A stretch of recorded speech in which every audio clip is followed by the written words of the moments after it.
Welcome to this session of the SPF series, the Artfully Crafted Resume. We'll give it one more minute and then we'll get started.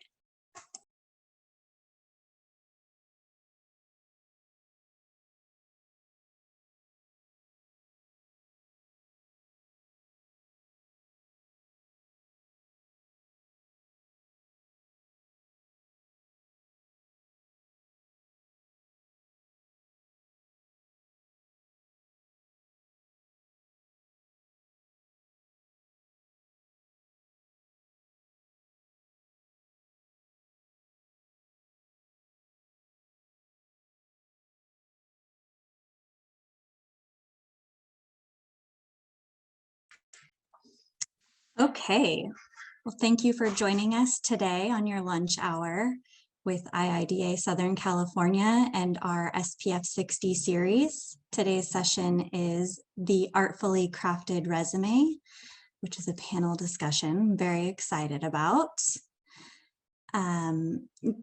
Before starting, I would like to thank all of our Southern California chapter sponsors for 2021.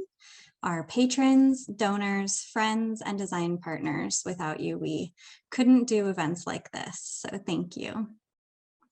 We have two event sponsors today for this specific session.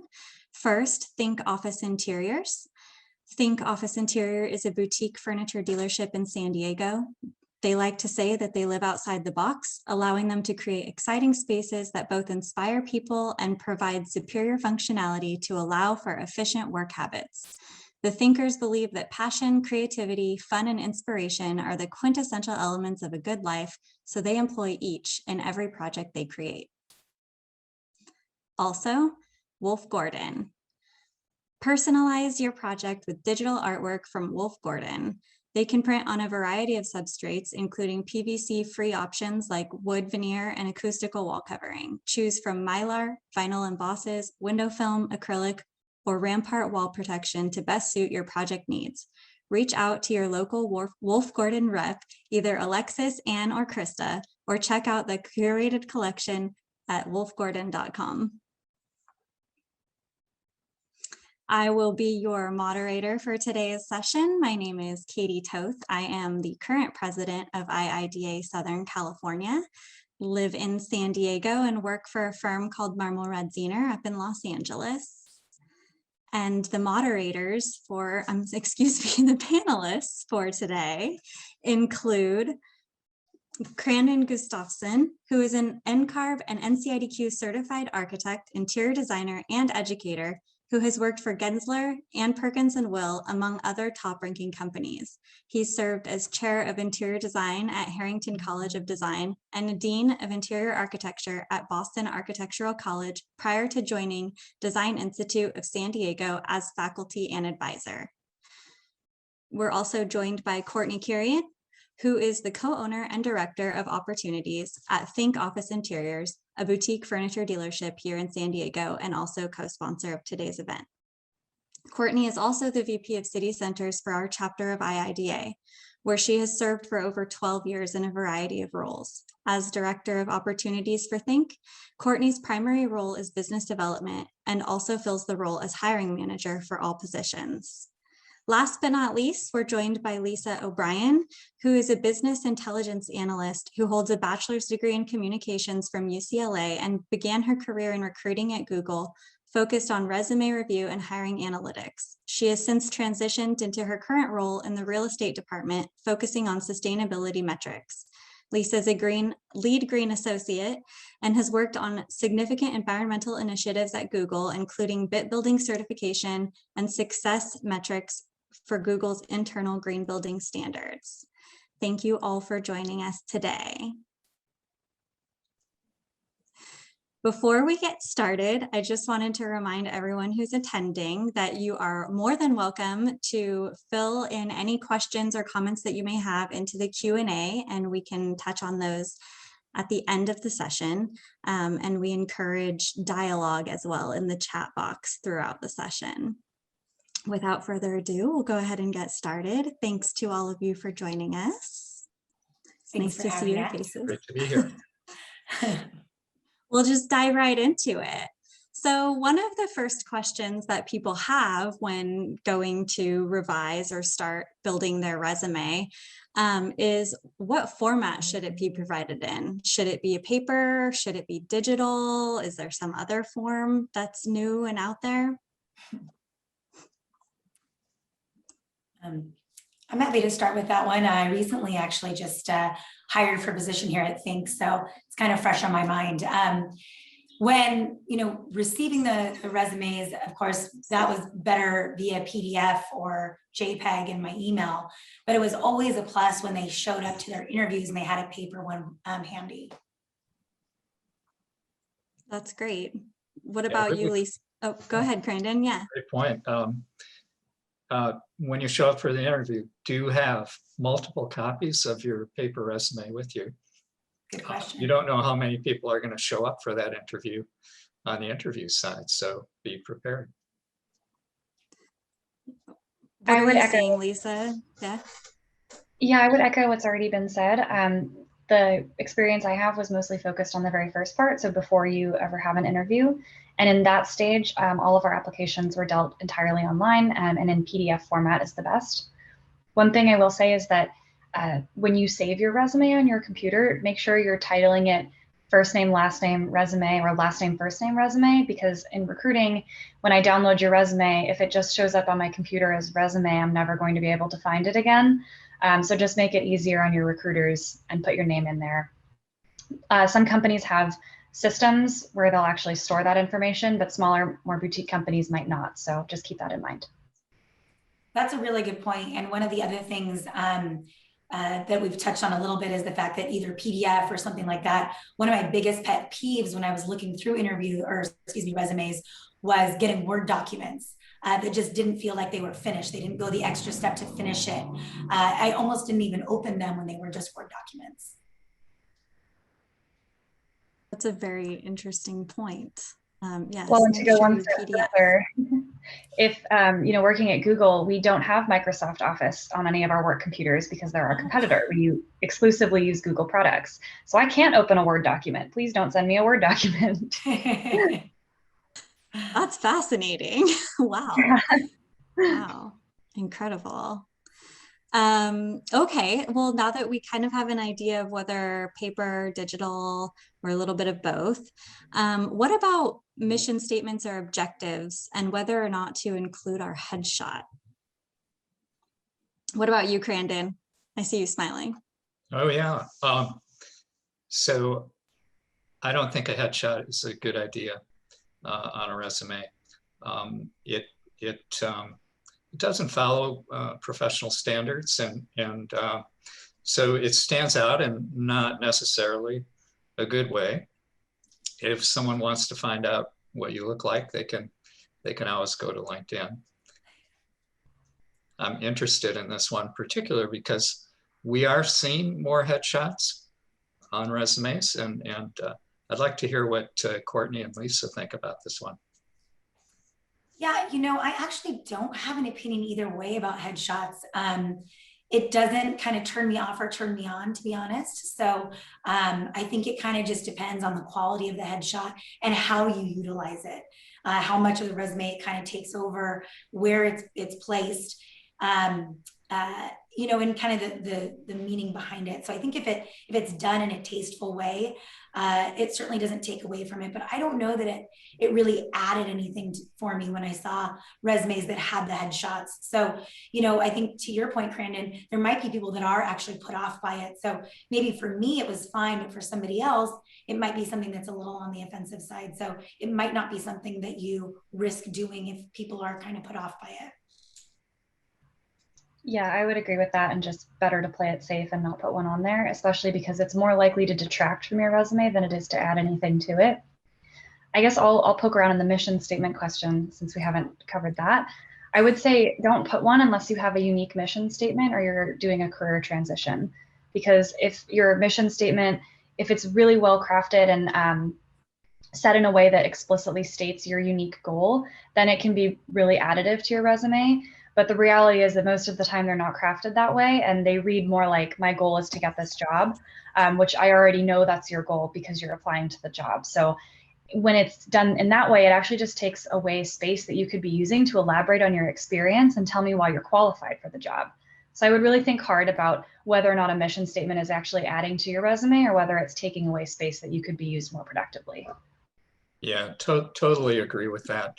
If it's right at the top of your resume, that's prime territory, right? Mhm. And if you use it on something that doesn't give us any new information, if you just tell us you're enthusiastic and motivated, it's not really worth the space up there. I agree, but I do say if you do have the ability and you are artful in the way that you portray yourself, I do feel like there are times when those mission statements have actually perked my interest and brought somebody to the top of my list because it was so creative and maybe even pointed towards my company in particular. But yeah, I mean, if it doesn't have anything of interest to say, it's not going to do anything for you. But on the other hand, it could certainly bring you to the top because it is so creative, so well thought out. So I think, you know, you have to walk that fine line. And if you're not sure, just don't put it. Sure. I mean, I think Lisa may have mentioned this earlier or on a one-on-one conversation, but if your mission statement isn't artfully crafted, Right.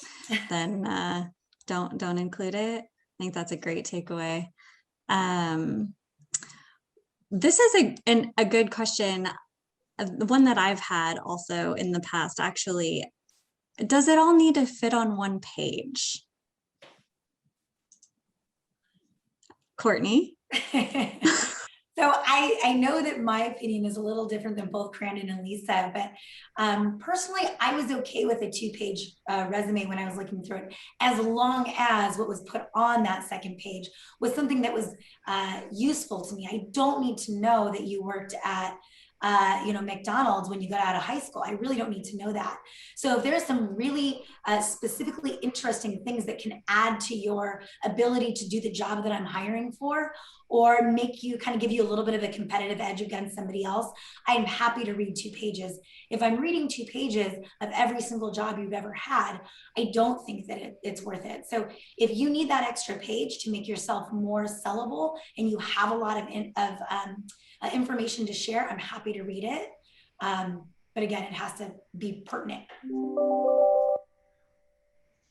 Yeah, it's a really interesting question. I like to see a snapshot, 1 page, you know, every category from education to experience to professional activities on 1 page. And when someone does have deep experience, one of the things I've coached is create a second page that is just project-based, so that you still get the snapshot on the first page. And on the second page, if you want to go deeper, you can understand specific projects that person has worked on. Yeah, I think just +1 to both of those things. For the most part, I would try to stick to 1 page. There's something to be said for being able to concisely describe your experience in a meaningful way, as opposed to having a really lengthy, wordy, or repetitive resume. I would also consider the fact that depending on the company you're applying to, you might either have one hiring manager reading 100 applications, or you have a lot of recruiters reading thousands of applications. So, in that case, it's not realistic for each person to spend a long time, reading pages and pages of one person's resume. They're really going to be on the lookout for, are you a fit for this job? Do you have the right skills? Do you have the right experience? And you really want to make that shine in the space that you have. So I would try to keep to 1 page if possible. But if you have, more than 10 years of experience, or if you have a PhD and you want to elaborate a little bit on all of the education that you've had, then that makes sense. But to Courtney's point, it really should be descriptive and add value to why you're qualified for the job. If it's just a laundry list of your experience over all of time, then it's not helping you. Right. That's an interesting point that you all sort of touched on, which is if you're going to go into the second page, make sure that your level of experience warrants it, right? Like if you're right out of college or only have 3 or 4 years of experience, ask yourself, like, why isn't it fitting on 1 page, right? Yeah, exactly. But I do That's think great. Lisa makes a good point that it's very important to know who you're applying to. Also, I mean, if you are applying to a huge company like Google, you're not gonna give pages and pages, because there are, you know, people like Lisa that are trying to sift through, you know, thousands and thousands of resumes. Whereas something like, you know, Think, where we're a small company, you know, I have to be a little bit more strategic. So it is more beneficial for me to have that second page, not beneficial for Lisa. So it's very important to know who you're applying to. Right. Yeah, Yeah, I can elaborate on that too, because I've noticed too, just in that situation, you have such a different approach. A lot of times when you're applying to a very specific job where there's only one opening, then it's more likely that the hiring manager has a lot more involvement at the beginning stages, or they might even be the person reading the resume. When I was a recruiter, I was primarily recruiting software engineers when I first started, which is such a huge category at a tech company like Google. So we can match people to a lot of different teams and a lot of different roles throughout the company. So the hiring managers aren't having as much involvement at the resume reading stage, which means that, you know, you're really communicating to a recruiter at the beginning stages. So just knowing kind of the size of the company you're applying to and trying to do a little bit more research and keeping that in mind will help you kind of more effectively understand who's actually evaluating your skills. That's great. Wow, awesome. Well, so moving forward, what is the most successful resume format that you see after talking about whether it should be 1 or 2 pages?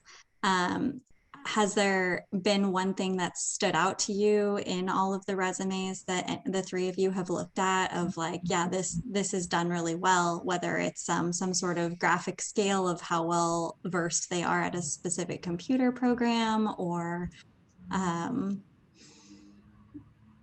something to that nature? Let's start with you, Crandon. Sure. I think the most successful resumes I've seen have been ones that just use font selection, white space, composition on the page, all the really basic graphic design principles without distractions. You really want to communicate what your skills and capabilities are. And every time that we're looking at I'll call it a decorative device on the page, we're not thinking about what you can do and what you can add to our company. I have said, if you Google image, creative interior design resumes, and you'll get you know, maybe 30 examples of what not to do. So keep it clean, keep it simple, communicate what you can do. That's great. Don't believe everything that you see on an internet web search. I agree with Crandon, but I do like a little bit of design flair to it, especially just in our industry in particular. You know, I don't want it to be overwhelming. Like, what was the term that you said, Crandon? Were you saying the little design element, or what did you say? Something decorative. Yeah, the decorative elements. When you have too much of it, it does, like Crandon said, take away from it. But I think I was drawn more, because we are in such a creative industry. I was drawn more to the resumes where it was clear that they took time to also make it pretty, where they did add a few design elements, whether it was pretty lines here, how they justified it, whether it was a line here and a line there, you know, something that kind of made it a little bit different than everybody else's, but not too over the top. But then again, I really like bells and whistles and stuff, so I might be different than the average bear. I'm curious to hear how Lisa has to respond to this, because while she has a bit of a design bend in her role at Google, you know, Google is a very tech company, and I suppose that's creative, but in a different way. What do you see, and what is successful for those resumes? I would say I'm pretty neutral on the flair. I just don't want the flair to take away from me being able to read your resume or focus on your most important skills. And I have seen resumes where it's so design oriented that you almost don't understand where to look to figure out if they're qualified for the job. And that can be really frustrating. So I think, honestly, the most impressive resumes are the ones that are just clean cut, that very clearly outline the sections of, you know, experience, education, skills, and are consistent in the way that they're formatted. And if you want to add a little bit of nice flair, like nice lines, that's totally fine, but just not a bunch of crazy things that detract away from me being able to evaluate you for the position. Great. So speaking of successful resumes and things of what not to do any of the three of you have a resume that sticks out as being incredibly memorable, whether it was terrible or like very incredible in the way that it was presented? Or have I stumped I've you? been really trying to figure this out. I've been thinking about this a lot ever since you put that in the list of potential questions. And I mean, this sounds really terrible because I feel like it's kind of anti everything we're saying, but I can't really think of anything either way other than, like I said, the Word document thing. I don't know why it's such a pet peeve to me, but I hate it so much. So that always sticks out to me, is just getting those Word documents that just have no justification to them at all. They're just kind of like, here's my name and here's my experience. Those are on the bad side. But I can't think of anything that wowed me so dramatically other than, some great portfolios that I've seen, but not actually a resume that stood out. I think that's a really good point that you brought up, Courtney. You remember the portfolio. Yeah. It makes me think that the resume is the hurdle that you have to get to show someone your portfolio. And if you try to, I'll go back to my concern is trying to look too, quote, creative in the resume. You don't want to do something memorable in the wrong way. Mm-hmm. Because when Katie said that, I thought of, I flashed on all the things that I remembered for the wrong reason. Right. Whether it was, the most unique font I've ever seen or something like that. So Lisa, what do you think about memorability of resumes? To be honest, I think if they're memorable, it's typically for a bad reason.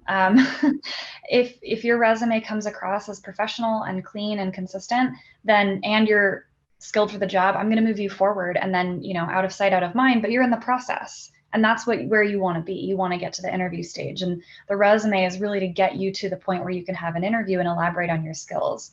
Now, I've never read portfolios because that wasn't something that my line of work dealt with. But I agree with Crandon and Courtney that if I remember something, it's typically not a good thing. I guess I'll also add, just double check that you're sending in the right file. I've certainly gotten family photos or not things that were meant to be resumes submitted to me before. So again, naming them and making sure you're sending in the right thing, and then just try to keep it professional. And if you think that, if you're worried about the bells and whistles or it's stressing you out that you might have to add those in, play it safe and just go with the very typical classic resume style, because you're not going to go wrong with that.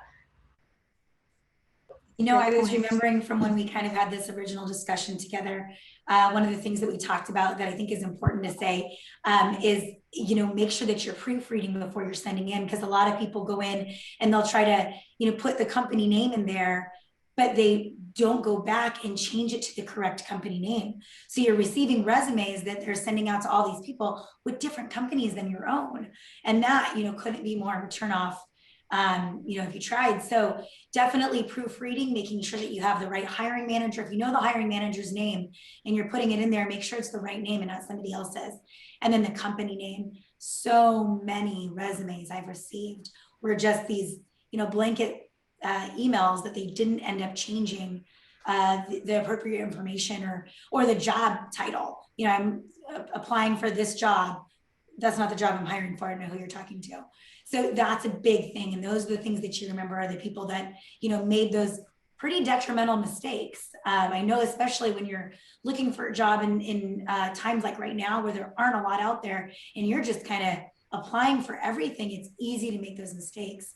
But knowing that you need a job that badly, make sure you're not making those mistakes. Make sure you're going through it slowly and meticulously, whether you want the job badly or not. If you need it, you need it. That's a great point, and actually a great segue into our next question. Just since you were talking about making sure that you change the name of the company or the hiring manager if you're, applying for multiple jobs at the same time, which more often than not, I think if you're looking for a position, you're casting a broad net, right? So if you are doing that, applying for multiple positions, does one resume work for all job openings, or should I tailor my resume specifically to each company? Courtney, did you want to continue expanding or? Sure. I mean, I think, and actually Lisa had some good points on this too, but I think really it depends. If you're applying for basically the same job type, I don't think you need to actually change the specific resume. I mean, in fact, you're not going to have time to do something like that. But if you are adding some sort of a title page, that's where you can kind of be a little bit more specific in your I guess, interest in that particular company or the job that company is hiring for. So keeping your resume pretty basic, unless there's, if you're going into a certain job experience that you have and you know that there's a particular job that really geared you to be perfect for whatever it is that you're applying for, you might want to go in and beef up what your description of that is in when you're applying for a particular company. But it's really in that title page that you can kind of be more specific and tailor it to that, especially if you really want to work someplace, you've done some research about the company, why you want to work there. You can show that you've done the research of who they are and what they are and why that kind of speaks to you as a person. That really kind of turned me on when I would see those title pages that talked about why it is that they felt, based on what they did research on my company, they would be a good fit for us. When they did that research, that really spoke to me. So that's where you can kind of cater it to those jobs that you really want. If you're, again, kind of just like, I'm just looking for my entry-level position and I just am going to go out and try to find whatever I can find, you don't really need to cater it to each company you're going to. What about either of you, Crandon or Lisa? What are your thoughts on tailoring your resume specific to every single position? Sure. When you think about it, if you're looking for an entry-level interior design position, or you're looking for the 3 to 5 years experience level, the qualifications and your credentials for those jobs are not going to be that different from firm to firm. So generally, I don't think tailoring is a good idea for the reasons that Courtney and Lisa mentioned. When you do the copy paste thing, but then you leave the wrong thing in, you've just killed your shot at that particular job. And we'll probably talk about cover letters, but cover letters are a great place to differentiate yourself, to talk about how your capabilities align with a particular firm. And then I still read cover letters. I think other people do, and I think that's a good place to do the differentiation. That actually is our next question. Like, should I or should I not write a cover letter? And if so, what should that include? So thanks for starting that conversation, touching on that, Crandon. What do you think, Lisa? I think you should, especially if they ask for one. For certain situations, I was more likely to read a cover letter than I was for others. My first stop was always your resume to understand, what am I looking at first and what kind of experience do you have?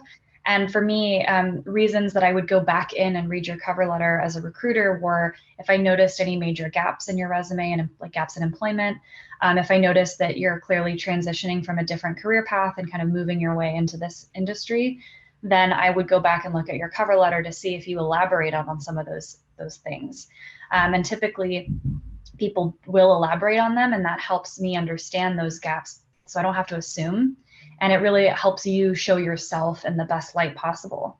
I would just make sure that you're keeping your cover letters very professional, because the hiring managers do read them, especially if you send them in. And I've had people be rejected for very unprofessional cover letters or for having a ton of misspellings.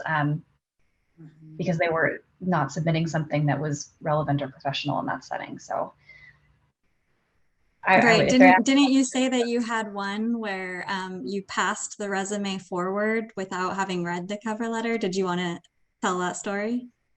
Yeah, I did what I just said, and I started with the resume, and I thought, oh, okay, well, they seem qualified for this role, so I passed it forward, and the hiring manager got back to me and said, hey, that's great, but I read their cover letter, and it's completely unprofessional. It has all of these misspellings, like the grammar is not correct. It's just very, very, very poor, and I don't want to hire that person because I don't think they have the communication skills for this job, even if they have the technical ones.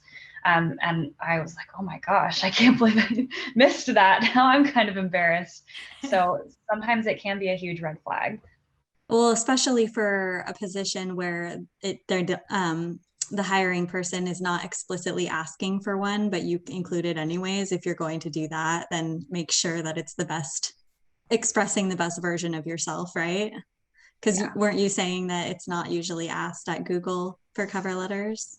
No, it's not. We typically only ask for the resume. Yeah. So, man, what a bummer. I know. But I think it does kind of go back to that conversation we were having about the mission statement too, that if you don't have something compelling to write, then don't write it. But yeah, it is. I think I saw in the chat box, someone was asking about hiatus. And Lisa's right. I mean, it's a great place to talk about why it is that you might have taken a hiatus from your position or, left for children or whatever it might be. It's a great opportunity to explain, what those gaps are. So, they certainly have their function. But again, like we were talking about in the mission statement, they can go either way. They can either give you a leg up or do the complete opposite. So just be really sure in what you're writing, and certainly always have somebody both in your resume and cover letter, proofread what you're writing before you send it off. I think that underscores the importance of being specific, either in a mission statement or a cover letter, because again, if you're not specific, you're not using your attention well, you're not using that space on the page well. If you say something general like, I really like the cutting edge design of your company, and I want to work for you or learn from you. That's not valuable because it doesn't show that you really understand the company. So be specific when you do these things. Right. And speaking of being specific, is it important to use industry keywords or specific descriptors that were maybe included in the job listing within your resume or cover letter? Like, do you sprinkle buzzwords in, or is that not something that you look for? Don't just sprinkle them in to sprinkle them in. I don't want to see random words that have no context on your resume just so that you can get through some sort of search.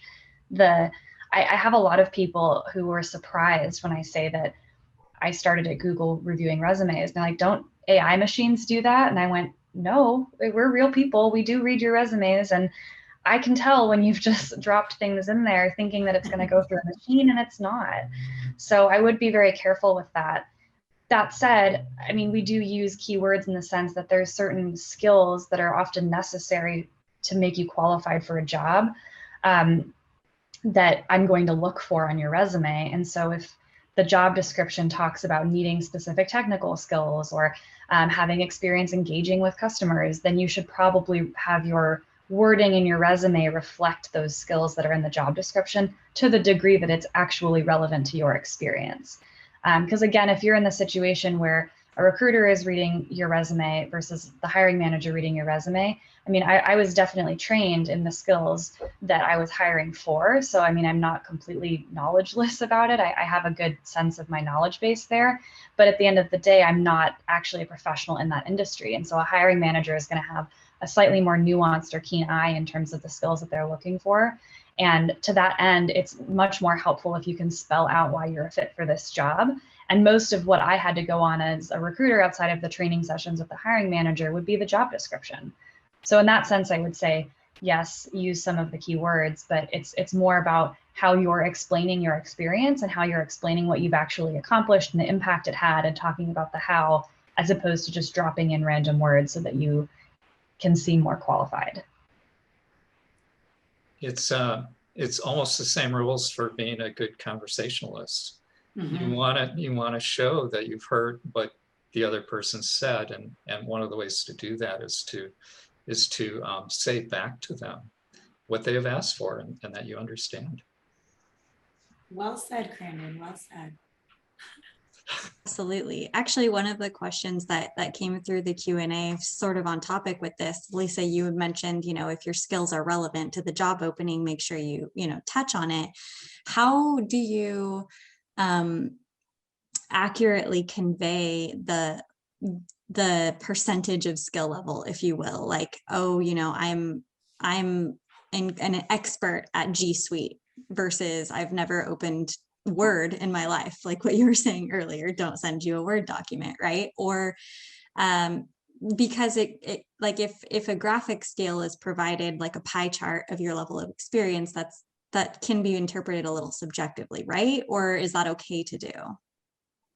That's interesting. I've never received a pie chart with a skill breakdown in that way. I've mostly just seen them listed out, and I tend to assume that the ones that you list first are the ones you're most competent in. But I also expect you to have some at least intermediate proficiency in any skill that you put on your resume. And more often than not, if it is an actual skill that's going to be required in the day-to-day use of your job, you're going to be tested on it in the interview. So there's really no sense in lying about your skill level on your resume, because it's probably going to come out at some point in the process. Interesting. Something that we see a lot in terms of graphic representations, I've seen the pie chart. I've also seen a lot of sliders where to graphically represent, I'm more skilled in this, less skilled in that. I'm interested to hear what Courtney has to say about this, but I feel like often it's self-reporting. So you're setting the slider. And should I believe you or not? I don't know. Right. It's funny because I haven't received any of those pie charts or sliders, but that's really an interesting kind of concept. Most resumes that I see say, either proficient or, some sort of along those lines. I've had a couple resumes where they have different boxes of like, this is what I'm proficient in, and this is what I have a basic knowledge of. But, again, it's kind of more when you get into the actual interview where people kind of start to more talk about how proficient, what does proficient mean to you? What kind of things you know how to do. So, for me, I'm more just looking to see that those skills that I want are on there, whether they say proficient or not. I mean, of course, if I need them to be an expert in something and it's in the I know kinda section, I'm probably not going to call them back, but yeah, I mean, if it's just listed on there and it doesn't say what your level is, you're probably going to get a call back if the rest of your resume is good. So you're probably better off not putting what you feel your proficiency level is until you actually get into the interview process to find out. You don't know what proficient means to me. I mean, I'm a furniture dealership. So of course our designers have to be super proficient in a lot of this stuff, but some of the things that I say I need proficiency on for my management team may not be the same thing that you need proficiency if you're a designer in. So, so you may actually have the skills and you could kind of undersell yourself if you're giving these, kind of metrics. And it might be better to kind of self-report when you get in and be able to talk about what your skills and what you're able to do. That's interesting. I mean, I definitely, in my own experience, I've been tested at computer programs at job interviews or when I first started.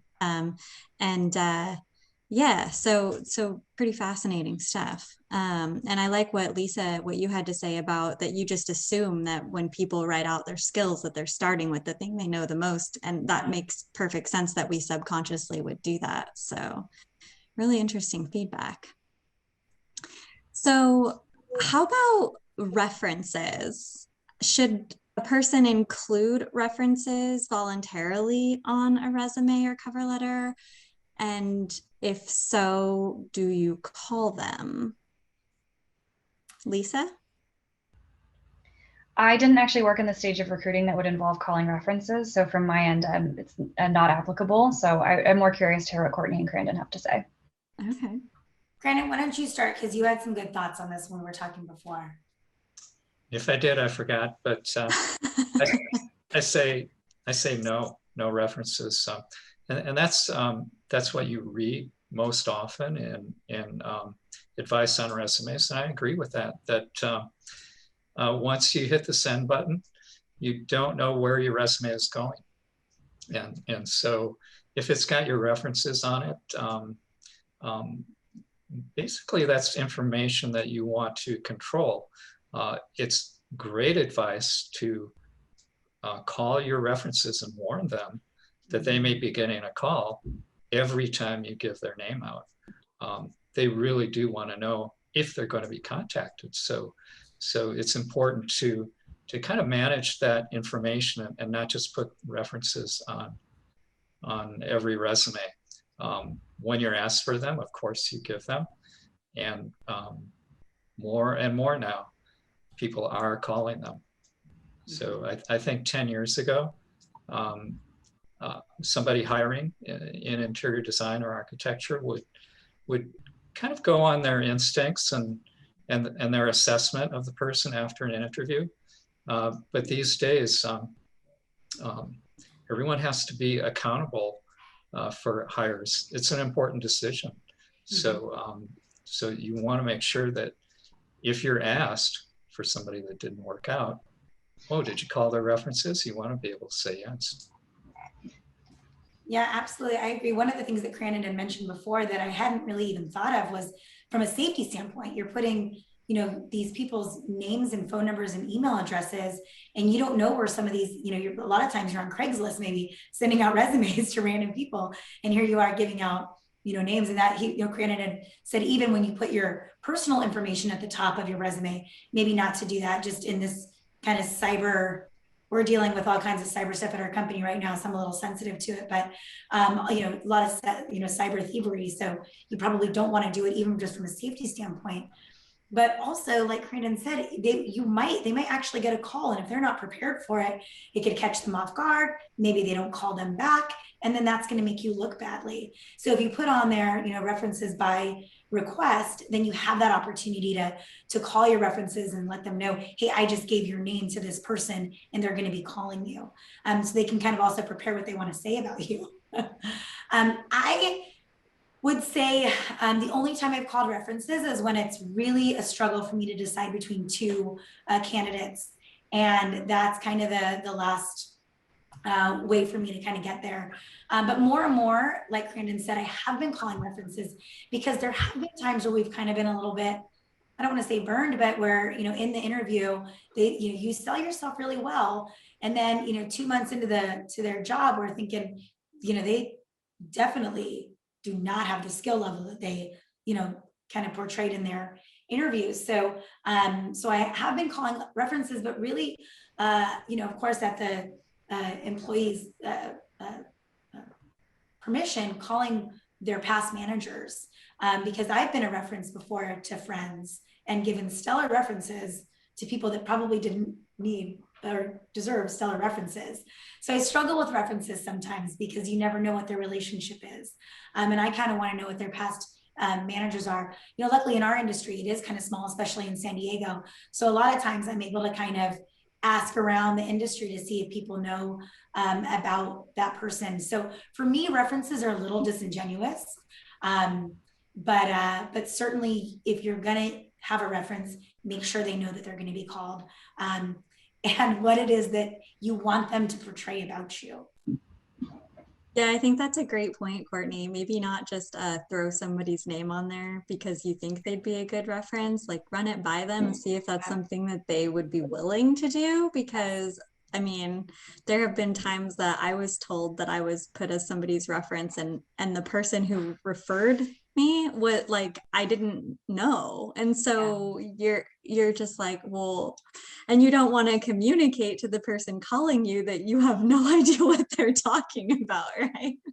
Right. Oops. Right. Yeah. Yeah. That's a very good point. Well, and I think it's also important to remember, especially in our industry, mean, in all of Southern California, really, this is a really small industry and everyone knows each other. So if you're kind of moving from place to place, never burn a bridge, because that is, for me, like I said, I more so ask around about people than I do calling for references, unless it's somebody out of our industry that, isn't connected at all. If you're connected in this industry, I'm going to ask around and I'm going to find out, whether or not people have a high opinion of you and your work ethic. So don't burn a bridge. Right. Ever. Yeah, that's a good point. Maybe a little bit different for you, Lisa. It's a bit of a larger industry. Yeah. Yeah. A little bit, but I did recruit for some roles that were a lot a smaller pool of people with that skill set, and it was kind of the same rule there. Like a lot of times they came from similar companies that they had worked together in the past and knew each other and would call around and ask people who had similar roles and were in their network because it was such a small or nuanced position in the company. So I did see a little bit of that as well, and I would say to follow that advice for sure. Interesting. Well, on the topic of what not to put on your resume, which, we've touched on references, what else should not be included? If we're not including references and their phone numbers, how much information, personal information, do we include about ourselves? Or is there any other information that just doesn't belong on a resume? Personally, I don't care unless it's very pertinent to the job. All the accolades you received in college, don't necessarily need to know all of that, all the awards that you won. Or, I do like sometimes when there's a little bit, if you have space you only have one page of your resume and there's a little space to talk about some of your hobbies. I've seen that sometimes, and I did like that, as long as it fit and it wasn't an additional page or anything like that. So I don't really necessarily need to know all of your accolades unless they're totally pertinent to the job. And I don't need to know what jobs you had in high school, again, unless they're pertinent to the job. Don't need to hear that you worked at McDonald's if that is not something that really appeals to what it is that I'm hiring for. And I liked what Crandon said, where you don't need to put your phone number on there. That should be probably in the email body. You don't know, things that you don't want to be spread around since you're putting your resume out there. Yeah, that's kind of what I can think of. Courtney, I'm often coaching entry-level interior designers where all they have is college accolades. That is true. So, that's a good point. That is a very good point. Yeah. So yeah, if you're not quite filling out that page, you got to put something. Yeah. But honestly, for me, I liked more than all the random accolades to hear who they are as people. For some of these entry-level positions where they put some of their, kind of their, star track people or whatever it is, like whether it be sports or, sorority or whatever, some of the things that kind of showed me who they were, a little bit of their personality, kind of a personal touch. I'm a people person, I'm business development. So that's, me speaking, and that might not be every hiring manager. But for me, I liked a little bit of that for the entry-level positions when they didn't have anything and the filler had to be something, I would rather something personal and not something that felt disingenuous. My advice on that, if you're coming straight out of college, whether it be your undergrad or master's or what have you, would be if you're going to include things like you're an athlete or the different clubs you were a part of, make sure that the descriptions, you're in some way making them relevant to your professional skills. Mm-hmm. And a really, really good example is a friend of mine reached out to me for help. She's graduating this year and she was a soccer athlete. And she wrote that she had committed 45 plus hours per week to training and filming and traveling with the team while maintaining a full course load. And that to me was like, oh, okay, so you're committed to your activities, you're clearly a hard worker, and you know how to balance a tough schedule. And, to Courtney's point, it was personal because it told me a little bit about her, but it told me about her ability to succeed at work as well. So if you're going to make those lists, make sure that they're revealing things about yourself that are useful in a professional capacity. I would not just blindly list that you like skiing, because that doesn't tell me anything about you. And to be honest, this idea of like, are you a fit for the company? Are you a fit for the culture? That's definitely not being assessed in a resume stage. What's being assessed in a resume stage is, do you have the skills to do this job? And then everything else comes out in the interviews. Excellent. One thing that Courtney had mentioned earlier, which also ties back into one of the questions that we received in the Q&A, you mentioned, oh, you know, if you worked at McDonald's in high school, I don't need to know.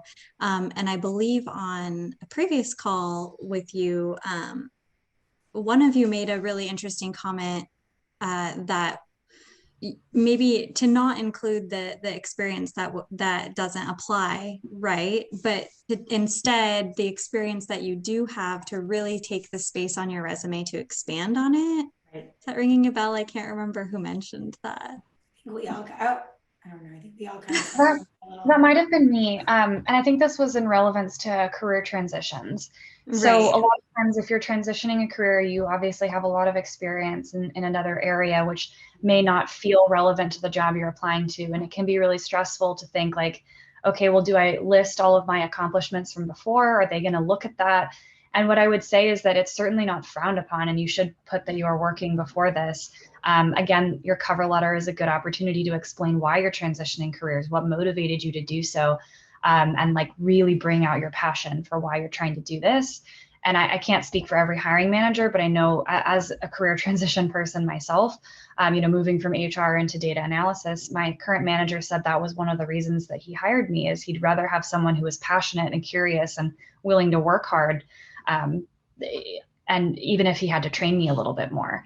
So I guess the practical advice I have is, if you do, when you're including your other experience, make sure that you're recognizing the attributes you could pull out of that experience that are going to be relevant in any job, like really solid project or program management experience, people management experience, communication skills. That's always going to be relevant.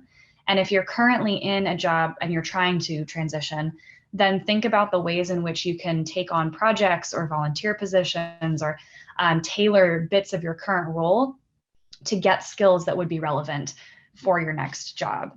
That way, when you are applying, you have bullet points that are relevant. So just, as a personal example, when I was in HR, I talked to my manager about how I could get more involved in data analysis, and ended up playing around with, attrition rates through the interview process, and seeing how many candidates were applying versus getting hired and things like that. So that when I was applying for data analysis roles under my HR experience, I can write that I worked a little bit with hiring analytics. So, doing little thoughtful things like that to make your past experience seem more relevant is important. Absolutely. That's exactly right. Because, you might not, going back to my McDonald's example, if that's relevant, if you managed there, and that's going to help you apply for my project management job because you managed people. That's what I want to know. If that makes sense, then put that in there, because it doesn't matter whether or not you have the exact job that you've had the exact job that I'm hiring for. As long as you have the skill set that I'm hiring for, then I'm interested. Yeah. So just again, really spell it out for us. Right. Yeah, I think the takeaway here is just to be really clear. If you're going to provide something that seems like an outlier on your resume, just make sure that you're making a very obvious connection to the person reading the resume, right? Absolutely. And don't just list what you did or what your accomplishments are, because a lot of times I see people listing just their daily responsibilities in a job. So it's almost like a resume is a collection of different job descriptions. Mm-hmm. And what I really want to know is what you accomplished and why and how. If you say that you led a big culture shift, don't just say that, say how. How did you accomplish that? How did you go about doing that? What impact did it have? So that's what you can do with your previous experience as well. Really highlight the stuff that's relevant, and what you accomplished and what skills you brought to the table. And I think that kind of goes to that second page thing. If you've done what Lisa just said, and you're very descriptive, and you're kind of giving me examples that, again, drive me to want to get to know you more, and really kind of show how successful you are at your different jobs, I'll read 2 pages, as long as it's very relevant and is kind of along that same realm that Lisa was talking about. But, I don't want 2 pages of what your job duties were. All right, we'll wrap up with one final question from the audience. How do you feel about the candidates that follow up with the company about the receipt of their resumes around a week later? Or should you not do that? Getting a thumbs up from the crowd. Yes, do it. Do it. Yeah. Definitely follow up, show that you're passionate. I mean, for me, I'm a small company, so it's probably going to be way different for Lisa. But I mean, if you follow up by showing up at my office and giving me a paper resume, you're already at the top. If you follow up by giving me a call or shooting me an email, you already are up at the top. If you show up with a Starbucks gift card and a little flower, 100%, you're at the top. Because it shows you want it. It shows that you're passionate about my company. You want the job. You have drive. You have ambition. You're going to push towards what you want. I mean, to me, that is more, I can teach a lot of the skills I need here at my office. You know, I can teach you a lot of that. I can't teach ambition. I can't teach somebody to want something hard enough. So if you show me that you want it, you know, that's going to give you a foot up against somebody that's just blanket sending out a bunch of resumes to me. Excellent. Yeah. And yes, I have shown up with a Starbucks card and flowers for a job I wanted. All right. Well, everybody come to Courtney's office armed with Starbucks cards. I'm just kidding. On that note, I just wanted to wrap up by thanking all of you for spending your lunch with myself today. You all are so intelligent when it comes to the industry and resumes, and you're just vibrant people. So I appreciate you and your time. So thank you so much. Thank you. Thanks for having us. Great. Thank you, Katie. To wrap up, I just wanted to touch on some of the upcoming Southern California IIDA events. We have the Recipe for Design of the SAP Innovation Center and Hana House with Hendy on May 4th at noon. We also have the 5th and final session of this SPF series, The Business of the Personal Brand, on May 12th. And last but certainly not least, our annual Caliber Awards ceremony, which is being held for the first time virtually on May 20th. It's going to be fabulous. So if you don't already have your tickets, go to iida-socal.org and pick those up.